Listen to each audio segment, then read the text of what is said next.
your story. What happened after you were born? What was childhood like, family life, synagogue, school, and we'll keep going.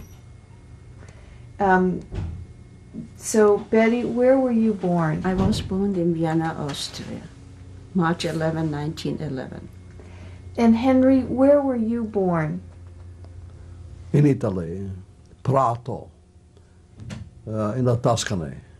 That's about not far away from Florence. When? 1901, January 6th. Now, Henry, I'll start with you. How big was your family? How many people? The family, 4. We were 2 brothers. And were you religious? Were you very Jewish? Your family? Did you go to synagogue? Oh, yes, absolutely. Yes. You want to know how we got to Austria? Yeah, go ahead. What were you going to say? No, Seppi. What? She wanted to know if your parents were religious. You didn't understand? No, we couldn't. There was no possibility. My father was very, very sick, polio sick. I never saw him walking. He passed away in 1960, and he's buried in Mödling, Austria. Now, when did you go to Austria? You were born in Italy. Yeah. And when did you go to Austria? That when my father got so sick that he had to give up the job there. He worked for a big company in Prato. It was called Il Fabbricone. And the doctor recommended some cures, cold water cures. What did they know, 50 years ago? So that's how we got to Austria, to Mödling. Why to Mödling? Because in Mödling there was some family related to my mother. And that's how we got there, around, I guess, 1906, 1905. I went to grammar school in Mödling, and that's where I learned German. We talked Italian at home, and Czech. And what was growing up like? What was your town like? What was your life like? School, shops? In Austria, what was life like before the war? But ich hab's nicht verstanden. You can ask, actually, if you'd rather ask the questions, what I'm trying to get is life before the war. They want to know how you grew up in Mödling. What? How you grew up in Mödling. If I grow up? How you grew up. Your life story in Mödling. Your schooling, your friends. You can ask in German if you like. Moment. In Mödling was... He's excited. Yeah. See. You're not on camera. It's all right. It's all right. We want to know about your life before the war. Okay. We went to Mödling, and I remember first we took some apartment in Mödling. Then there was a time that we moved. Then was a time that my parents decided to buy a house. And they found a house. Yet there, however, certain repairs had to be done on the house. And I believe this were about 2 or 3 weeks. And for the 2 or 3 weeks we moved in the hotel called the Riedel Hotel. And then we moved to that house, Turnergasse number 41. And my mother took care of our father.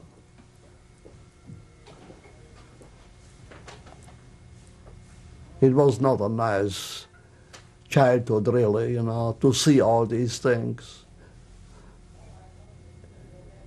Then I went to school, grammar school, and so on. And we lived there amongst non-Jews. There were no Jews in the neighborhood. They were downtown. And we got along very, very fine.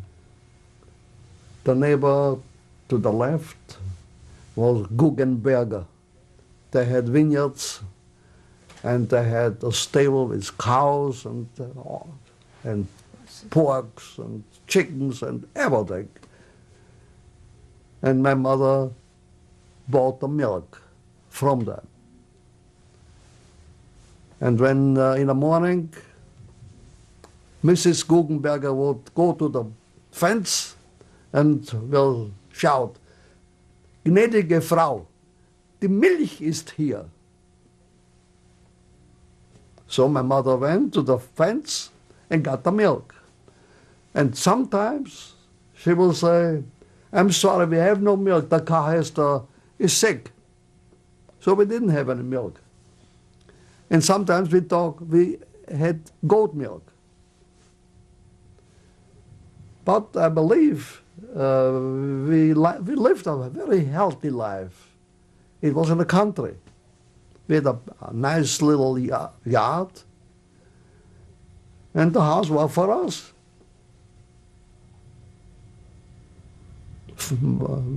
Dad couldn't walk. He was laying there all day long. Then we bought, I believe,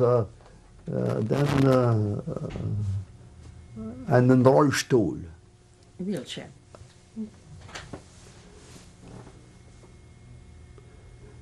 But he was a very smart man, and he helped us in studying. And even all my colleagues used to come to our house to get tutored by him.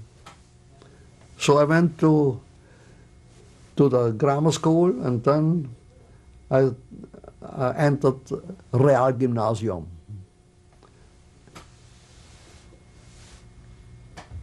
There were 3 Jews. Then one more, I think 4. One was Rudolf Grün, Rudolf Seiden, Fritz Buch, and myself. 4 Jews. That was all. Everything was Catholic. The whole school, they had about, I guess, 350 students, and there were about 18 Jews amongst them. And that's how I lived. I did quite well in school. I was always ambitious to do the best I could. And there was a fellow over there in the school called Koloman Götzl, a Catholic. And believe it or not, I still correspond with him. I just got a Christmas card yesterday from him. And he writes on the Christmas card, the picture on that Christmas card is made by Hans Essinger. He was a schoolmate of me too. He was a painter, an academic painter and a professor. So I got the card. I can show it to you. Oh, it's beautiful. See? That's his name. Mm-hmm. We'll put it right up here. Okay, it can't be that close, unfortunately. Yeah. He's got to hold it again. Yeah. There, that's perfect. There you We go. only got it yesterday. Beautiful. We've got it. We've got it. Okay. Very good. And then what happened? Then what happened after high school? After high school? After high school, I wanted to go and study engineering, especially bridge engineering. I was so enthused about bridges. However, I could not do it. I had to stop because there was no money here. I had to go and start earning something. And I had a little job in a leather store. The owner was one Jewish, Kaufman. And in the store, I remember I had to sell leather for shoes. And I learned how to cut the soles and the leather for the upper parts. So I was about half a year, three-quarters of a year there. And then I got very sick. And the doctor said, you have to go to a certain place out of Mödling called Garden. It was, I believe, run by the Red Cross. And I was undernourished. You know that I went around sometimes with some other kids. We went to the stores, and they had in barrels plum jam, black, in barrels. And we got in and we stole it. Had something to eat.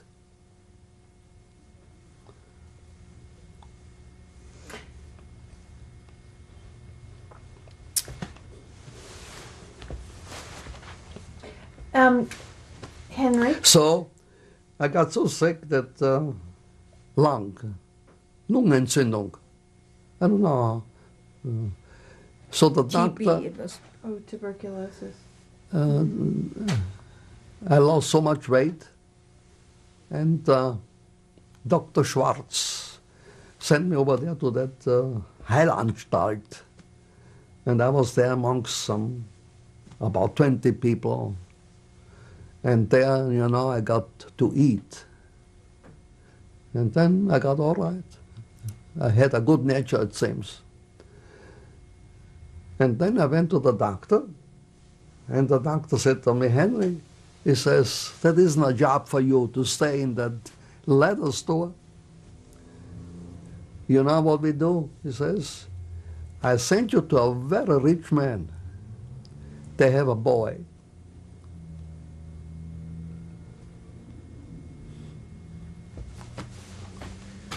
Do you have any Kleenex here, John? You started tutoring. And Yeah. he's 7 years old. And they need a young man who loves.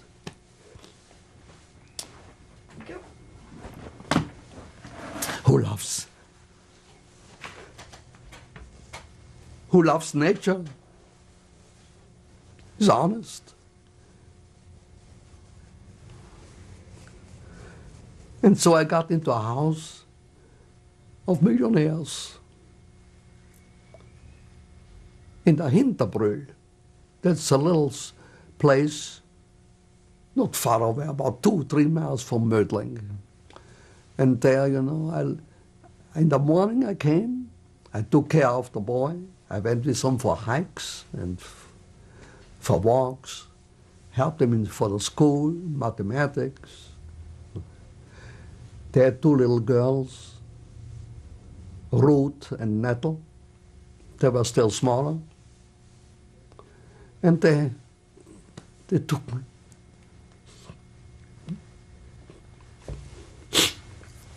They took me in like a son. Mm-hmm. So I was there about half a year. And then one day comes Mr. Fisher. I never met him before. And he watched me a while. Then he says, listen, that isn't a job for you.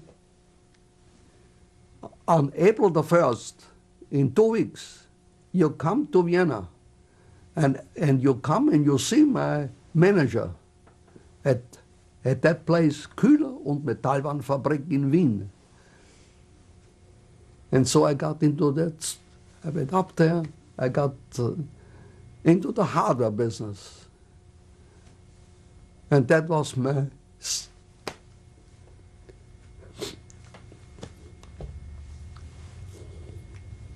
This was my life saving. I've worked hard. Sundays, Saturdays. So then one day, the man who took care of of a cartel bureau for two companies. One was called Sushny and one was called Kühler. And they had an office in Vienna, in the first district. And there was a gentleman there, a German. And he took care too much of girls. He took too much of gambling. So they threw him out. And Mr. Fisher recommended me. And I took over there. And they thought the best would be to make me an export manager. And I was the export manager for that bureau, a cartel bureau for two companies. And in 1929, Mr. Fisher came to me, he says, Henry, you will go to the Balkans and pick up business. But I tell you one thing, if you don't do right, you were the last time there. So I said to myself, no. If I say no, I won't go. If I say yes, I take a chance and maybe everything works right. So I went and I did very well. And for the next 8-9 years, I was traveling 6 months out of every year in the Balkans. Hungary, Yugoslavia, Bulgaria, Romania. I came into Poland, Czechoslovakia. And that's the reason that my last travel was on February 13th, 1938. I left Mödling and Vienna to travel to Budapest. And I had an agent there with the name Harshani, Bela Harshani. And I remember the next day he invited me for lunch at home, to his home. We were sitting there and we listened to the radio, and these terrible messages came about Schuschnigg, Hitler's ultimatum, and these kind of things. No? Okay. From Budapest, I went to Yugoslavia, to Belgrade.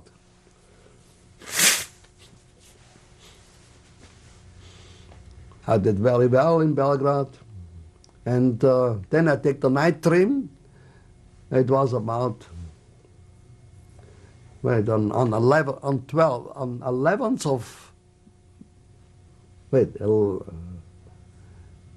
of May to Novi Sad, a town near the Hungarian border, a big town in Yugoslavia. I had some very big customers there. I remember one name, Stein und Schreiber. He was the biggest. And I used to go to a certain hotel, and I arrived always at midnight. And this time I came, and lights were on, and people on the street, and I couldn't figure that out what that is, and they told me, Hitler is in Vienna.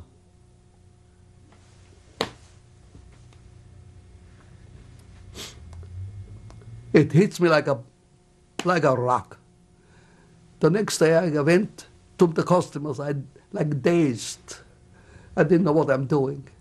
I went to the streets, I didn't know what I'm doing.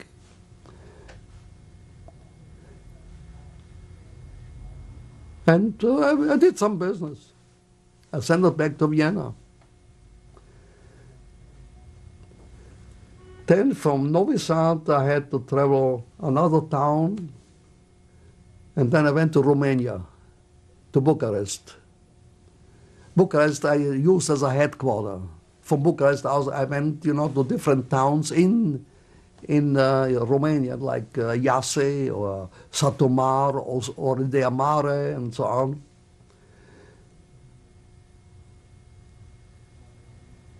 And then one day I got a letter from the from the office, from a commissioner, Schöntal, engineer Schöntal, and he writes me, I'm sorry to tell you, but you're fired. Now, I had an authorization to collect money from the customers, and that's how I so I could live on. I lived in hotels, then I couldn't afford it anymore, so I looked for a room. And I remember it was a very old man and his daughter. She wasn't too young either. And he was a refugee from Russia, from Leningrad. So I had a room there, and I tell you, everywhere you go in the Balkans mostly, one thing you find right away is bed bugs. I had cases that I lay down and suddenly I hear droppings. The bed bugs would run up the ceiling and drop themselves down. So I bought I used these kind of, liquids and things like that, but it didn't help. Then you get used to everything. And then I went to Czernowitz from Bucharest. And in Czernowitz we had a sales agency called Moritz Green. Nice man. He had a daughter. She got married. And she married a lawyer, an attorney. And I got talking to him. And he said, Henry, says, where are you born? I said, in Italy. He says, you are safe. If you get an affidavit from America, you can go right away. The quota is open. So anyway, I had a cousin here, Irma Kaufmann. She really started the whole thing.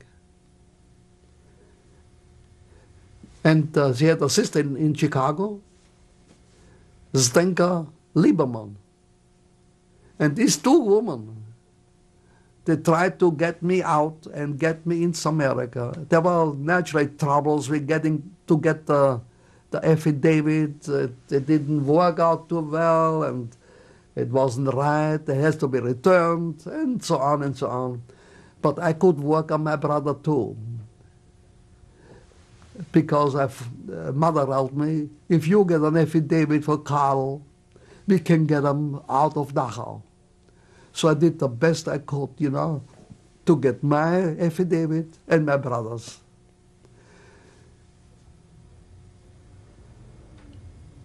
And one day, everything clipped. And I got my affidavit. And I got from the Anglo-California Bank here in San Francisco a letter of credit for $1,200. That was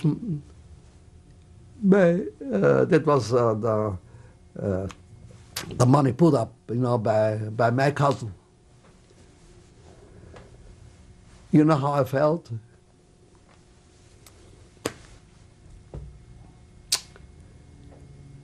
I felt like I'd been a billionaire.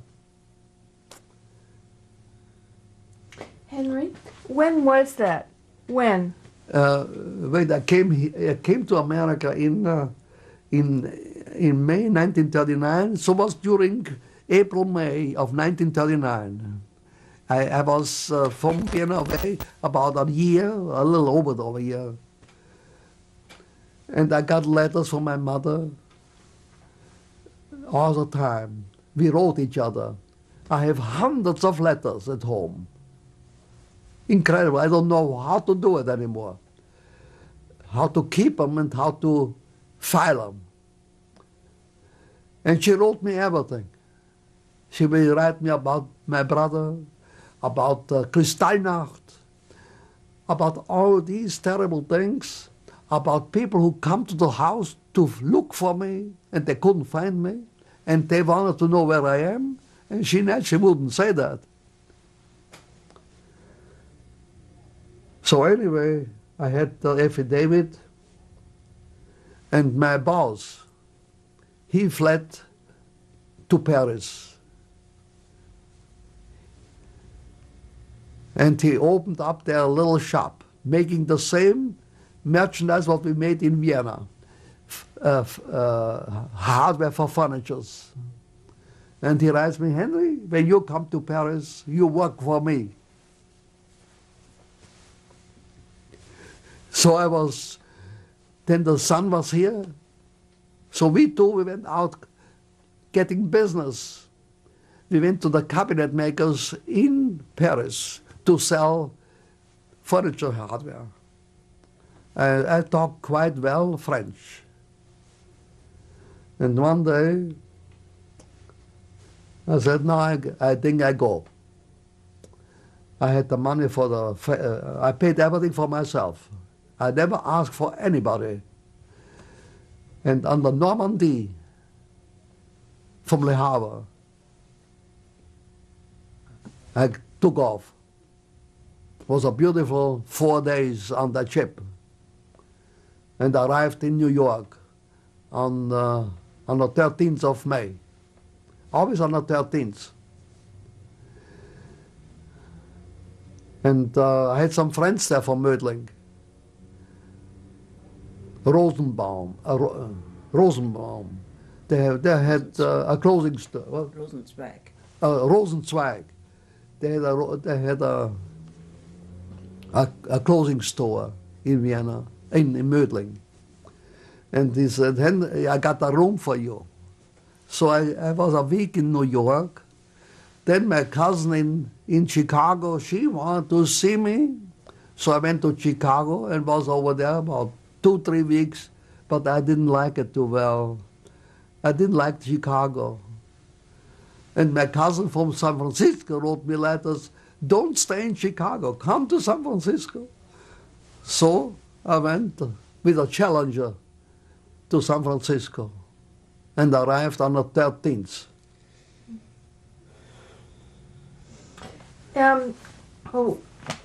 Did you, so you have been in San Francisco, you have been here? Yeah. Since 1939? Yeah. Yeah. Since 1939. So I had some catalogs I made for the company in Vienna and some literature. And I went around in San Francisco from one hardware wholesaler to another to get a job. Very hard to get. So I even cleaned apartments. They looked like terrible. I wouldn't tell you what I saw and what I had to do for a Jewish fellow named Stein. And he gave me a little pocket money, and I could eat at his place. But I didn't want to stay, with them, and I went around looking for a job in the hardware business.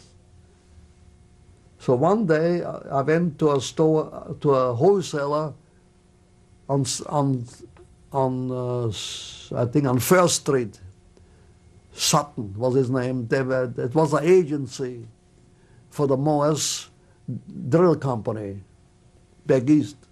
He says, why don't you see Solbach and Nussbaum on Folsom Street? Okay, I went there, and there was a girl, the secretary, and she said, there's nobody here. They're all gone.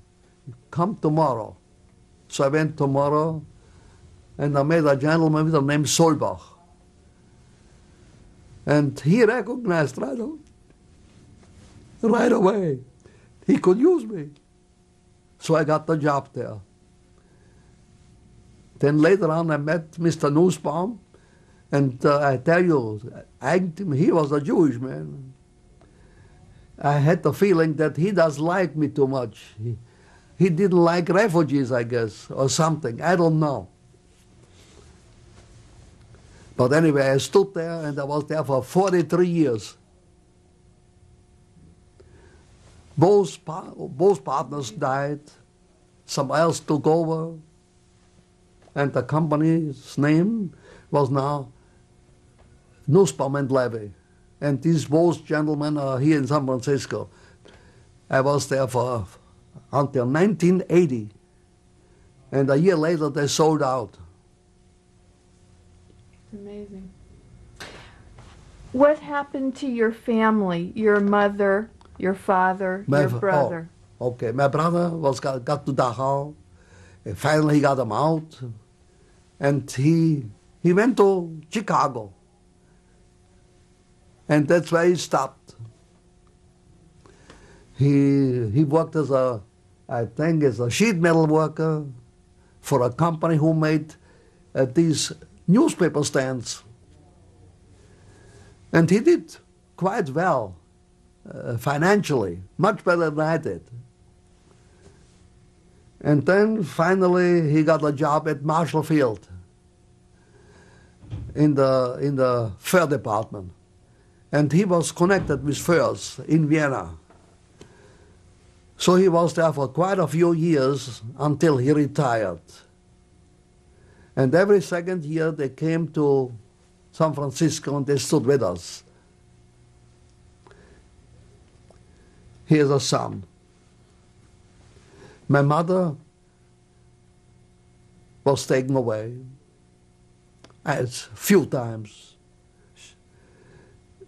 to Vienna, then back, and so on. And finally, from Vienna, she was deported to Riga. And that was the last I ever heard. According to the Vienna city government registration come, she passed away over there in 45. And they gave me the date. And that's all the last I ever heard. I tried to get in touch with Riga to find out what happened to all the Jews. Are they buried there? Is there a cemetery there? Is there something there? I wrote to a rabbi, but I never got an answer. Now I guess there's a possibility now to get more information with all these things happening now.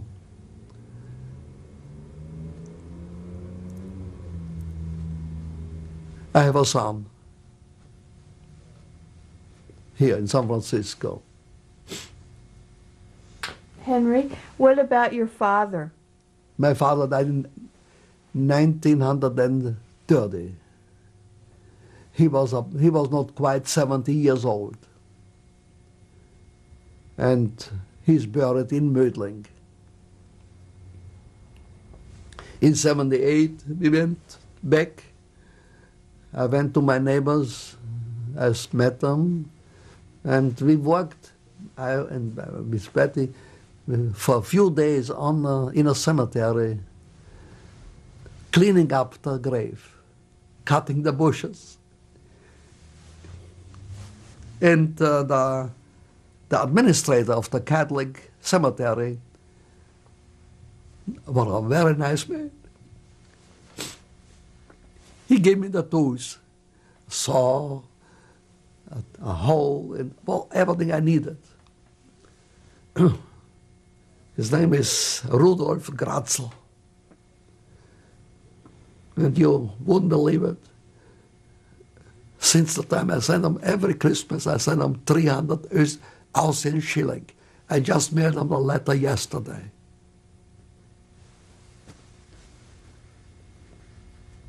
And I know he's taking care. I'm sure he is. I'm sure he is. My brother was there before myself, and he put a plaque for my mother on the same headstone.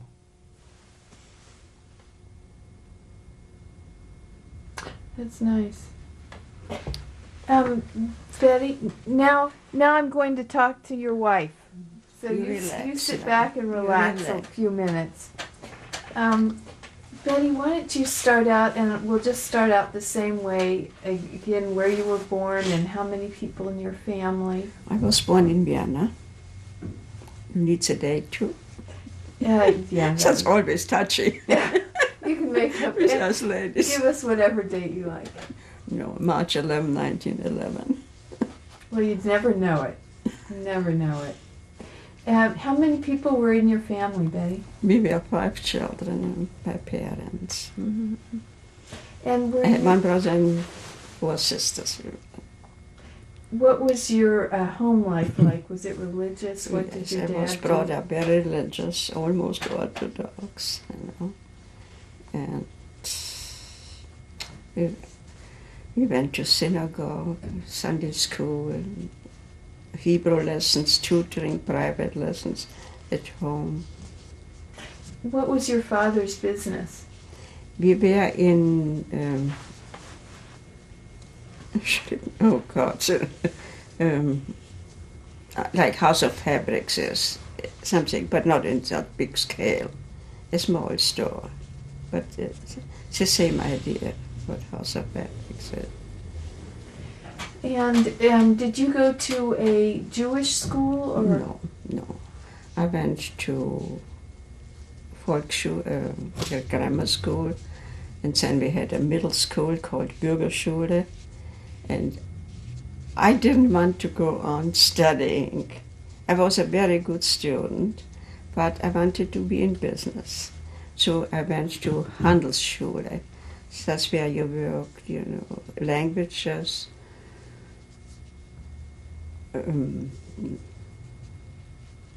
typing, and bookkeeping. And that is my profession, and bookkeeping, accounting. I loved that. With 17 years old, I started my first job. What was it? I started out as bookkeeper correspondent and correspondence. And I could use my French too. And I learned English, of course, too. We learned 2 languages we had to take. Now, when you were growing up, did you feel any anti-Semitism in Vienna? Yes. Do you remember any example that would show people how it was? Excuse me, can I interrupt? That piece of Kleenex that he's twirling in his hands there, we're picking up on the microphone. We get the sound there. Don't. So we're okay now. Good. You're You're fine now. Thanks. You mean even that, huh? It's a good microphone. Sensitive mic. Mm-hmm. Yeah, the anti-Semitism. You know, we didn't. I had very sick kids in school. We are very nice. But of course, we always lived in our own circle. Not too, only in business, my father and mother, you know, had lots of contact with non-Jewish people. But we didn't experience anything there either. But on the streets and the kids. Would they say things or? Yeah, they called me Sarah, with no reason. When we played together, they didn't call the name, sometimes they called me Sarah. It didn't mean at that time much to us.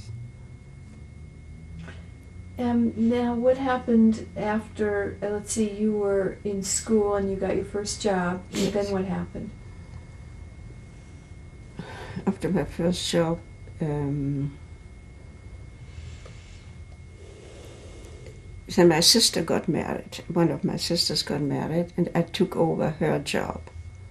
Because this job, they were dissolving that company where I worked before.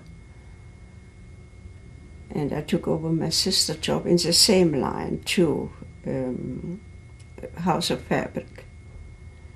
I always liked that line. And I stayed there until 38. And then what happened in 38? In 38, the people had to close their store, and I was without a job, and no possibilities whatsoever. So we had to try to get out too. my whole family.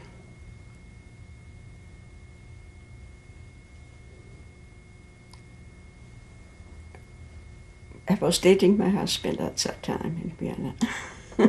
You know, so America came up, of course, because he had his visa to come here.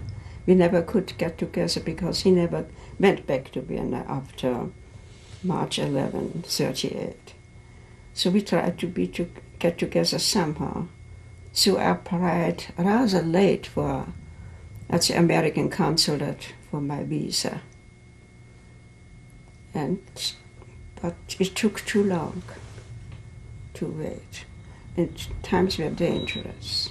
Right and left, people cleaned the streets and were robbed. And in the meantime, my brother was taken to a concentration camp. So there was a possibility to go to England on a domestic permit. So I chose that. And to wait in England for my American visa. I have a picture if you would like to see that. Want to see it now? Sure. Let's do the pictures at the end. Okay. That would be good. And in England I waited. It was 10 months as parlourmaid in Goring-on-Thames. Very, very nice people. He was a reverend from Oxford somehow. They treated me marvelous. And that's where I had shelter while waiting for my visa until it finally came. And then what happened? It came? It came. When was that? That was in 1939, March 1939. Now I had no money to go to America. I had only $4 I was allowed to take. But somehow through they helped me in England. There was a Bloomsbury House. They helped refugees. And I got my ticket to America. And I came on a commercial furnace liner. It was one of the last ships before it was sunk by a U-boat. It took me 2 weeks from Liverpool to Nova Scotia, Halifax, Nova Scotia. What happened to your family? Well, thanks God, we all, but then I had to have, one thing that is important, I had to have an affidavit to go to America. My parents had some cousins, so they provided them with an affidavit, but they couldn't do any more. But so strange people I never met before, I kept writing letters from, and they sent me an affidavit to America. When I came here in Chicago, I visited them. People, and they didn't know me, I didn't know them. That was in Chicago. My parents were saved. My brother was in concentration camps. My sisters all went to England on domestic permits too.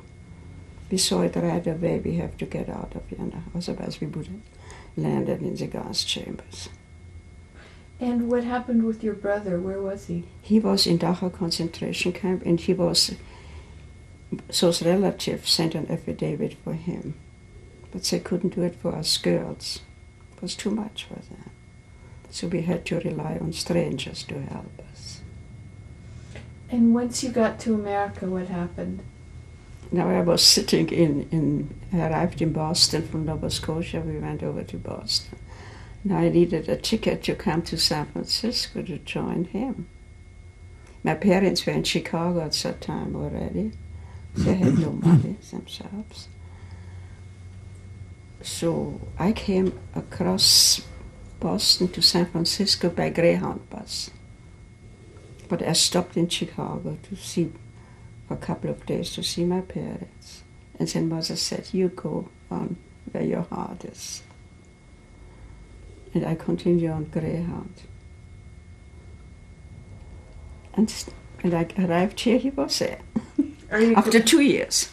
2 years we didn't see each other. Are you glad you made the trip? Oh my God. That was the best trip of my life. Yeah. Tell me a little bit about what life was like in Vienna before you left. You mentioned it was scary. Terrible. We were afraid to get out of the house. So it took people out from the streets. The brown shirts, or yes. Now, We're afraid to go on the street car. We're just afraid to live. After the war was over, when you heard about what happened, what was your... You mean the world? Yeah, after World War II. After you heard about the camps and the extermination of the Jews. Yeah, we knew it. When we were in Vienna in 38, 39, we knew that was going already to happen. Because it started happening in Vienna. You sensed it? Yeah. We always said, and everybody, you have to get out, you have. That's why we went to England. Did you lose relatives? Yes, aunts and uncles. The younger generation saved themselves a little bit like we did, just to get out. But my aunt and uncles, the older people, they all perished. Now, since World War II and what you had to go through, did you come out? Is there a God? Do you believe in God? Of course. Of course. And do you feel very... Of course, there's a little bit luck too. You have to be. What do you think is the reason you survived? Was it luck? It was beschert, Destined? Such, yes. Destined. I believe strongly. And what about Israel? Have you been to Israel? No. The closest we came was when we were in Vienna. But since we were out too long, we traveled a little through Europe, and it was too late to go to Israel, so we said, we'll go next year. Are there any specific stories that you would like to tell people about your experience, either in Vienna or, Well, it's the way we met. How did you We met on a skiing trip up in the Austrian Alps, on Christmas 35. I was with relatives up there, and he was with friends there. And that was destiny too. It was his first time up there. I went there several times before. And we met on a railroad station on the way home to Vienna from our Christmas vacations, separately, of course. That's how we met. Yes. I think that's it. And then we started dating. We were married in San Francisco on May 13th, 1940. I was 13, yeah. That is a date. It is, yeah. It is his. There's something to it. Well, that was the first time that we could get married. I arrived on a Friday, and the 13th was a Monday. It was the earliest we could get married. We had to wait, a couple of days.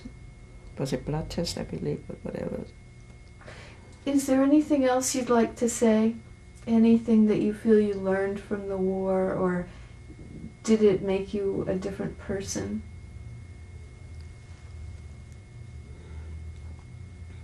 Yes, of course it made me a different person. I look at life a little bit different. Of course I was young then, In what way, Betty? Take what you can.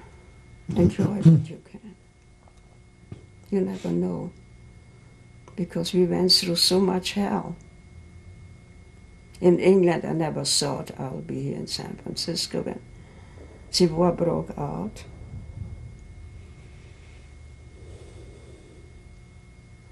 You didn't think you'd get the visa? Mm-hmm. Well, it might be too late. It might be too late. Right. Right. I came here in May and the war broke out in September 1st. It was one of those very last. And of course, the journey across was terrible, but it was wonderful. I was looking forward to a new life. John, I think that's about all I have to. Okay. Yeah. All right. Okay. I want to thank you. Thank you very much. Is there anything else? No, I think so. Our story together makes it A nice story. More, makes it more. The facts come out much better. Yeah. It was wonderful to hear your story. It was very nice of you to tell your story. Thank you. You're welcome. It's a good story, and it will help. I wish we didn't have to go, to have a story like this to tell. I wanted to show you that picture. Oh, the pictures. I'm sorry, I forgot about the pictures. Okay. Yeah. I brought you my... Okay, that's how I looked. Oh, this is wonderful. But if she could just hold that against your stomach there or against your purse for 20 seconds or 30 seconds. Here's the camera, There we Betty, go. so we're going Very to... good. Self-portrait, Oh, this you did 1917. That's how I looked this? in... With the pencil? I did. When I came to America. Beautiful. It's fantastic. I still do paintings. Nice. Is it Nice. done? I've got it, yeah. That No, I cap wanted to is show you. use where Good juice. military. Oh, this is you in England. Can you That's get a that? Yeah, parliament. why don't you hold it again? It's the upstairs parliament. Yeah, upstairs. But it wasn't a bad experience. No, I learned a lot. I'll bet. I'll bet. You're a good housemaker, didn't you? We had a cook and a downstairs maid and a gardener and it was quite an experience. Let's see what I can't believe it sometimes. We'll hold it still there. Can you get that? Yep, I got it. That's Great. it. Great. And, Why don't we do the same with that and Okay. describe what I'm that is? through? yeah. Yes. I thought that really makes it. We'll Why doesn't she, Betty, hold that? Yeah, Betty, if you picture? would hold this. This is a self-portrait. Oh, gosh. A self-portrait that was, or it's a Xerox copy of a self-portrait? Yeah, that is a copy, yeah. Mm. And what was it originally, in charcoal or pencil? A pencil, it's a pencil drawing. Yeah, it's a pencil. drawing, yeah. We have The it at other- home. I have the original. A drawing. I have the original hanging at home. Okay, I got that. That's very nice. Very nice. And what else do you? I have my passports here. Yes. Oh, if you're interested, then This is my brother. I learned in Vienna how to drive. Oh, here. Isn't it? An old style wonderful. car. That's 33 or 34. It's a beautiful One of our hat. relatives in Vienna. But I thought that it might be of interest. Oh, yeah, definitely. It all helps. It's at me at Seville. The hat is Isn't it gorgeous. 33 or 34? You have to hold it still for You have to about hold it 15 seconds. rock No. I steady. thought that's interesting. Okay. I learned to drive, but I never made it. Perfect. I've In got it. Vienna. I've I got The it. learned to drive in license. England again. Yeah. Those people on Oh, on the on a other Rolls side? Royce. Oh my God. She taught me how to drive in England on a That's Rolls incredible. Royce. And open roads. Now, were they Jewish? No. It's amazing. It's amazing. Okay, what have we got What is here? this here? Is This this is His house, his mother, and And my brother in brother. Mödling. And this is our house. This is Henry's house in Mödling with his No, brother and his mother. This is my mother and my brother too. Well, you don't want In that. my room. You don't want that. All right. Okay. You have. Very good. You want Yeah. that Got too? Yeah. It's all helpful. It's just a record. Oh, I have so many. Yeah. And who have we got Hundreds here? and This is same people, Henry's mother and brother. Okay. I've got that. This is my brother at the wait, excuse me. When he was verhaftet, arrested. Afterwards he had a broken nose. Oh. That was before he was taken. Okay. This was a photo taken, in a rest picture. Okay. You want to turn the back around and we'll get the stamp? Yeah, das ist ein Hakenkreuz. It's color writing here. Very good. Yeah, you see everything. That's Right here. Oh, in this. okay. Yeah. that is the synagogue Oh, that's a in synagogue. Mödling. And that's given out by the church, Catholic Church. Really? I got that last year. Yeah. This is the synagogue in Mödling.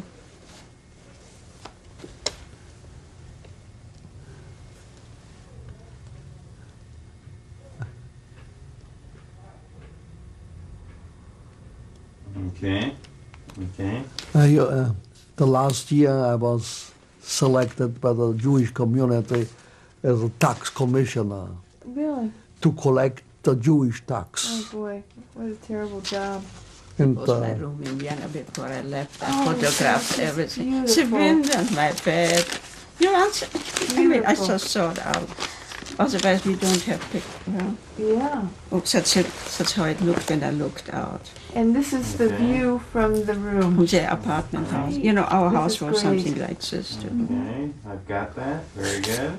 Wonderful. You see, it's And this that's is, given out in Mödling last year. I see, The life of Jews, of the Jews in Mödling. in Mödling.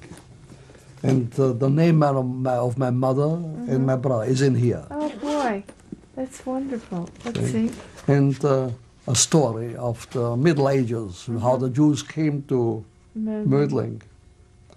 That's fantastic. I wish I read German. And a story how the interesting. synagogue was built. It must be. I must be. I wish I read it. See all the plans. he Yeah. knows every person. Yeah. Oh, it must be fantastic. This is One thing wonderful. where it has nothing to do. When I came back to Vienna in '78, it was an item. It was It was not a soul I knew. no. And I Nobody had left. so many friends, relatives. Oh my God. Mm-hmm. That was an item. Yeah. Now But there's we look, life goes, we look forward. somehow now somebody, a newspaper man in Mödling, he wants my life story and my photograph. And I don't know yet if I'll do it or not. But we thank you. I still work on I that hope we thing. have in some little way. Thank you. And It's there's a- sometimes it's- a little better story since what other stories you might hear. I know. Every story is important. Every story is important. Thanks God, you know, our family is one of the better stories, but it was terrible I bet for it. everybody concerned. But considering, you know, what you hear, we were a few of the fortunate. There have to be a few. Oh, very few. Yeah. Well, thank you. Thank you very much for Yeah, Well, thank you you. know, I want to sharing. say Thank you. I never heard an anti-Semitic word in school. Never. I have to say that the professors and teachers I had, they were just marvelous fellows. They handled me like a non-Jew. I coined a new name for Nazis because I feel Nazis is not too insulting for many people. They might be even proud to be Nazis. So I call them now Nazdits, Nazi Nazi bandits, bandits. Nazdits. Yeah. And every time I write a letter or something, it is Nazdits. Yeah. Well, you took us back a few years. See, A few years. I Lifetime. was really afraid of you. Yeah. Yeah, I was afraid. But now I see I should have been afraid. You did a good job. You're nice. I'm nice. You're nice. You're nice. Saying we took enough of your time. Thank you. It was fascinating. I could listen to it forever.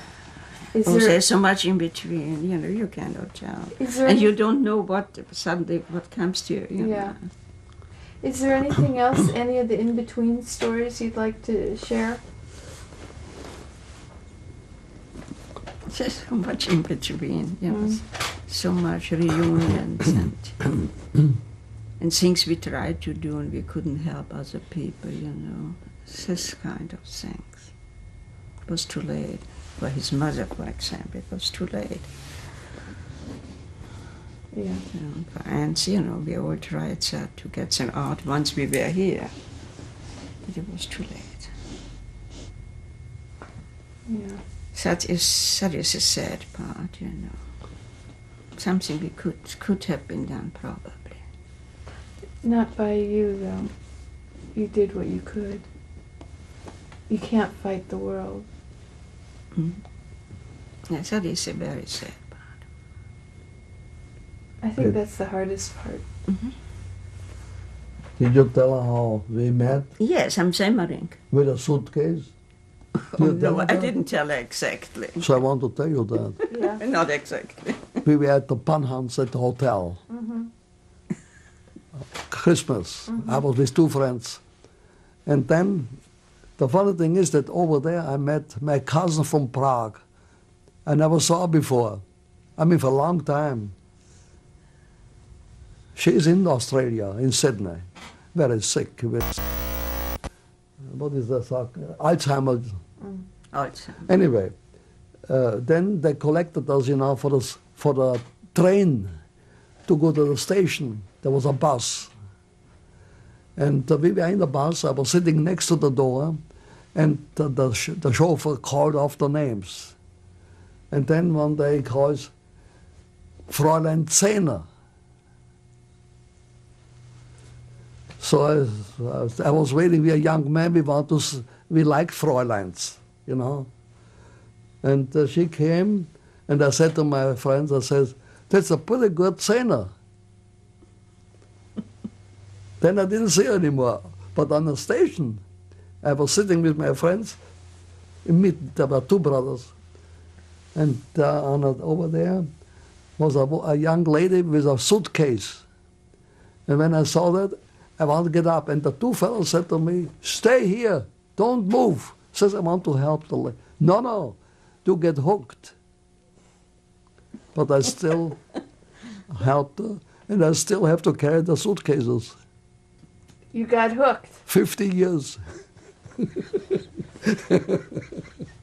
Yeah. Maybe 50 years in May. Congratulations. That is amazing.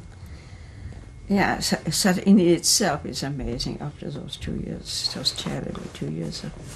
That is itself. That is itself another story, those 2 years. But we look on the brighter side now. We still don't look back. We are not so old yet. No. We look forward. Yeah, I can see that. You can. I can see it in your eye. Was gemacht? I think we are finished? Yes, we took enough of that time. Thank you Well, so well, much. Thank you.